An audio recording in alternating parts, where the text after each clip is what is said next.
Salut, c'est Trado, je suis content de vous retrouver pour la mise à jour de l'analyse technique du CAC 40. Au programme, l'analyse de la séance de mardi, la préparation de la séance de mercredi, quelques plans de trade, les actualités et avant que je n'oublie, et ça tombe super bien, hasard du calendrier, eh bien jeudi à 21 heures, non pardon, à 11 heures, mais ce sera évidemment visible et visionnable ensuite en replay.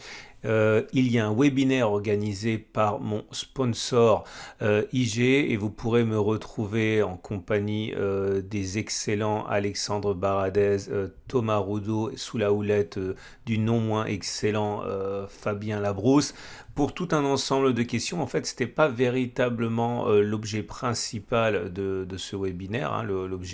Les objets originaux de ce webinaire, vous les trouvez ici en descriptif du webinaire, mais forcément, on fera le point sur ce qu'il est en train de se passer et ça tombe très bien. Alors, voilà où nous en sommes pour, évidemment, vous pouvez, je l'ai déjà dit, rentrer ça dans vos tablettes. Alors, voilà où nous en sommes aujourd'hui avec une bougie rouge magnifique. Franchement, être esthète n'empêche pas hein, de pouvoir apprécier la bougie des chandeliers japonais. Et regardez ça, nous formons ici à l'aide de la bougie précédente et la bougie encore avant une magnifique étoile du soir.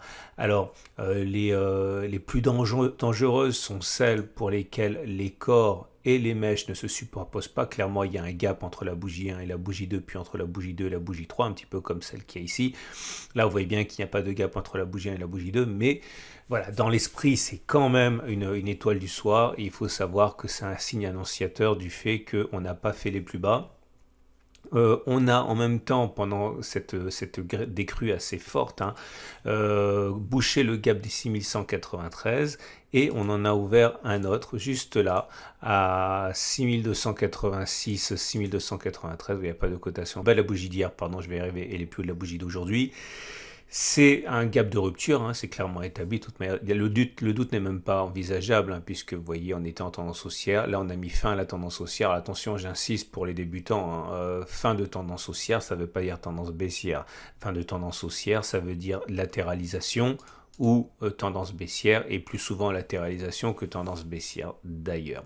Vous remarquez, et c'est intéressant parce qu'on l'a dit hier, il faut toujours se méfier, et j'avais laissé la résistance mensuelle 6110, 6170 ouverte et en nommé en fait un résistance, parce que tant qu'elle n'était pas dépassée en clôture de mois, elle était valable avec des forces de rappel importantes. Je vous mets d'ailleurs la bougie mensuelle et vous allez comprendre ce que je voulais dire, enfin d'autant mieux maintenant. Voyez, c'était une résistance mensuelle et si on regarde ce qui se passe, bah finalement on a fait une mèche simplement au-dessus et c'est pour ça que je l'avais laissé en tant que tel. Elle avait encore 10 jours pour se rappeler au bon souvenir des haussiers et c'est chose faite. Maintenant, on a beaucoup de choses à dire par rapport à la décrue du jour. Attendez, d'abord, je vais expliquer ce qui est à l'origine de la baisse de mardi. Alors, pas grand-chose. Hein. Disons que les résultats des entreprises ont été peut-être un petit peu moins bons qu'anticipés et les précédents avaient été très bons. Et donc, forcément, quand on sort d'une progression aussi importante avec, depuis le 25 mars, eh bien, 7,3%, autrement dit quasiment la progression annuelle du CAC 40 en l'espace de quelques semaines, forcément il fallait avoir des bonnes raisons de continuer de monter et la déception a été au rendez-vous et ça a suffi à faire décrocher les indices. À noter que les Américains ne décrochent pas autant que nous comme d'habitude et du coup on attend sagement hein, la BCE et les prochains résultats. Alors j'aimerais tout de suite vous montrer la beauté des Fibonacci. Voilà. On avait expliqué on a expliqué régulièrement, je vous renvoie à ma formation sur les Fibonacci, que généralement les retracements de Fibonacci sont observés parce que ceux qui croient à une reprise de la hausse rentrent généralement sur les retracements de Fibonacci. Les 23,6 n'ont pas suffi, les 38,2 ont arrêté au point près la baisse du jour. Donc là, il est clair qu'il y a des traders qui sont entrés à la hausse. Est-ce qu'ils vont rester ou est-ce qu'ils vont se faire emporter par la marée descendante, j'en sais rien, mais en tout cas, prochain point d'entrée, si on casse les 38,2, c'est sur les 50% de Fibonacci ici, hein. Donc il faut s'attendre à ce qu'il y ait un mouvement acheteur à 6102. D'ailleurs, c'est par là que j'attends à titre personnel pour entrer. Et à noter que on a deux supports que je surveille. Ce support hebdomadaire ici, je vous montre le graphe, non, je ne vais pas vous le montrer, enfin si je vous montre, on a le temps. Voilà, ici. Vous voyez, c'est le support hebdomadaire qui est né en février 2020. Je pense qu'on va aller le chercher. Et en fait, c'est un abus de langage. C'est pas qu'on va aller le chercher. C'est que je ne pense pas qu'il y aura beaucoup de traders susceptibles de rentrer et d'inverser la vapeur avant d'être sur ces niveaux-là. Mais pour faire bien, il faudrait carrément aller chercher le support journalier des 6069, 6089. Et si on y va, je remets rapidement les Fibonacci. Disons qu'il y a forte chance pour qu'on aille chercher les 61,8% de Fibonacci. Donc clairement, à titre personnel, sans que ce soit bien sûr de la divination, hein, mais je serais très intéressé par cette zone si on y va. Okay, on enchaîne avec ah oui, la fourchette d'Andrews. On m'a demandé ça, on va pouvoir enfin tracer une fourchette d'Andrews. Ben, rien n'est moins sûr parce que si vous regardez, un plus haut, un plus bas, un plus haut consécutif et on est toujours à l'intérieur de cette fourchette d'Andrews. Donc oui, effectivement, si on casse cette barre noire en bas, on pourra tracer une nouvelle fourchette d'Andrews. Hein. D'ailleurs, vous remarquerez que la fourchette de chiffres ici a déjà produit son résultat en permettant au cours d'aller chercher ici hein, cette demi-droite.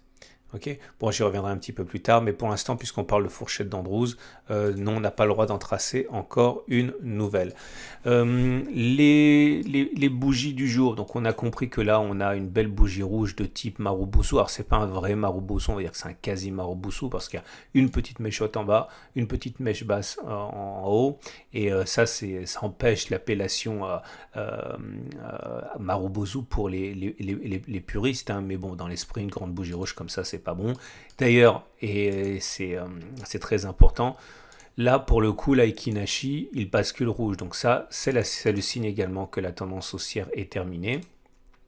Et malheureusement, comme vous pouvez le voir, le 3-line break, ça y est, enfin il se décide à nous délivrer un bloc rouge. Et ça aussi, ça veut dire panique en la demeure. Et on va regarder justement, ça va faire l'objet du backtest du jour. Alors...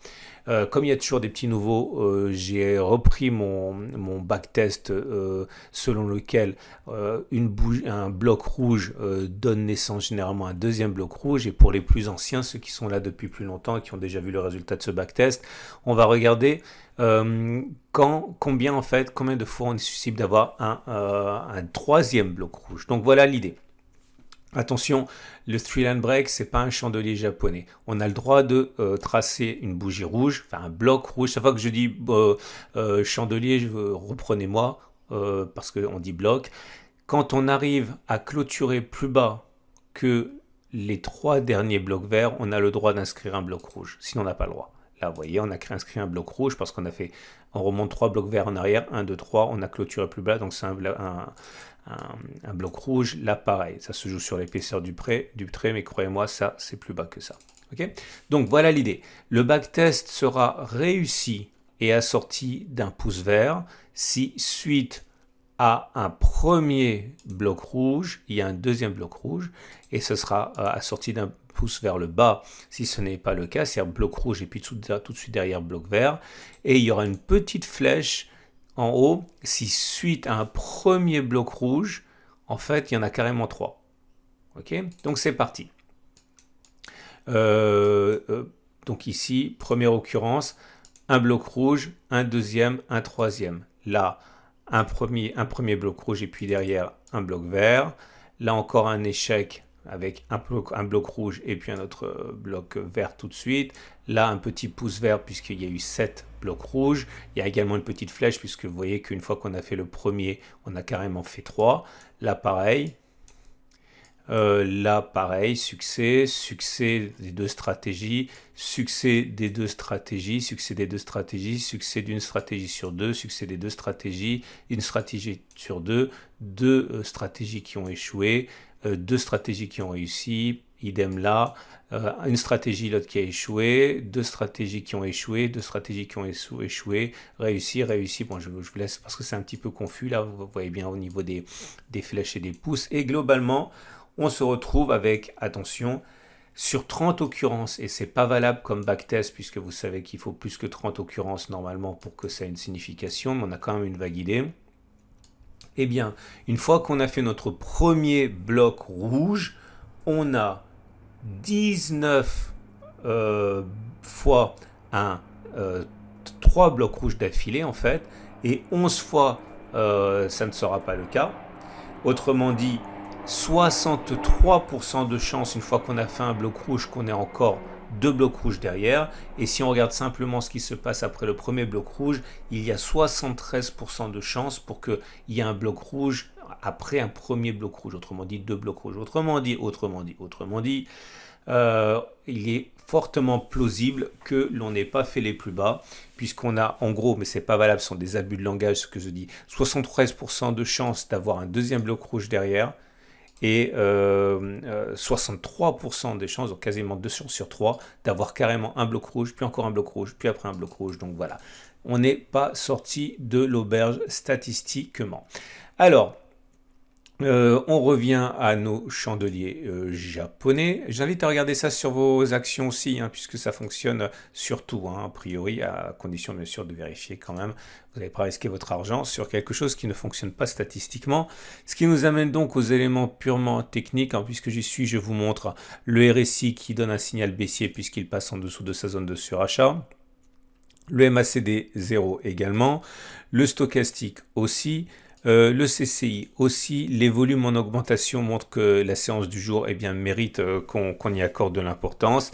Et c'est le pire pourrait peut-être même à venir puisque le MACD n'a pas encore croisé son signal à la baisse. Et s'il croise son signal à la baisse avec une divergence baissière, et on sait, on a déjà backtesté que c'est des signaux assez lourds tout ça, hein. J'invite à regarder le e-book éponyme dans le Pacte Outrado si vous voulez vous exercer avec de la matière première. Alors, on va regarder à présent l'Aikinashi. Non,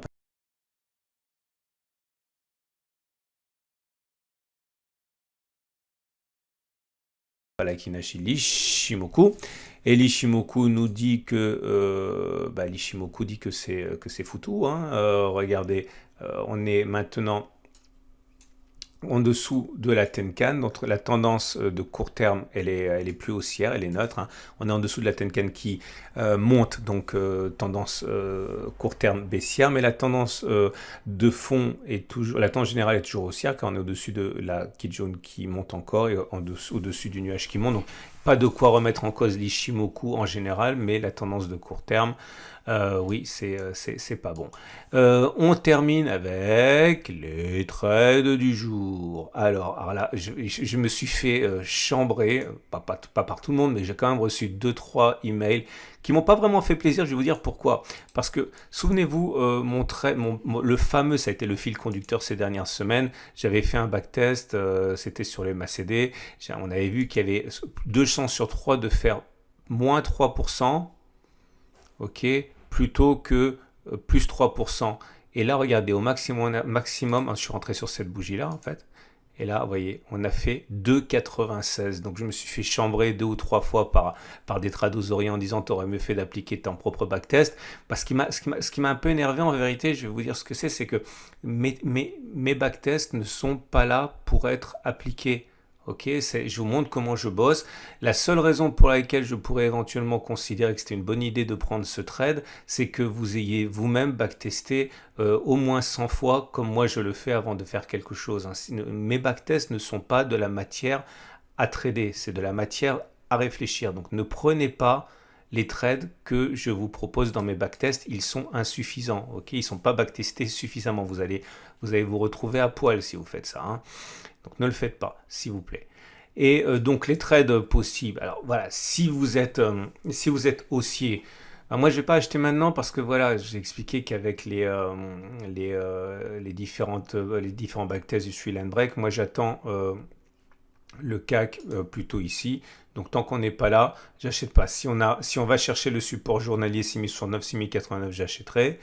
en jouant un retour sur les plus hauts, en mettant un stop loss. Je pense, ouais, regardez, au cas où on irait demain, j'en sais rien, mais bon, imaginons qu'on aille chercher le support journalier des 6069. Étant donné que mon objectif c'est de faire 3,69, je peux mettre, décidément, Dash n'aime vraiment pas quand le marché baisse. Je peux mettre un stop très très très très large, ok, aux alentours de 1,5 même. Oui, donc ça, qu'importe. À partir du moment où je suis à plus d'un ratio gain-risque à plus de 1,5 pour 1, voire même un super 1 tout court, ça me va, hein. Il y a de la matière pour s'ajuster. Donc je rentrerai sur le support journalier. Maintenant, idéalement, ce serait pas mal, c'est qu'il y ait un petit rebond technique demain. Ok, et ce qui me permettrait de reprendre à la baisse un trade, ok, en mettant un stop loss au-dessus de la résistance journalière à 1,3 en visant ce fameux retour sur le support hebdo ou le support journalier. On se calme, Dash, c'est pas sûr que ça va baisser. On a un ratio gain-risque super 1. Alors là, le problème, c'est que je rentrerai sans backtest de mon côté, mais bon, ce sont des choses qui sont acceptables à partir du moment où vous avez un ratio gain-risque super 1. Et puis bon, c'est le cas, hein, le backtest qui va dans mon sens avec les 3-line break. Voilà, je vous souhaite une excellente journée. Je vous invite à regarder l'analyse technique de moyen terme, l'analyse technique de l'or et à vous inscrire, enfin il n'y a pas d'inscription, c'est en accès sur YouTube, à marquer sur votre tablette et repérer l'adresse du webinaire de jeudi 11h du mat. À demain pour la mise à jour.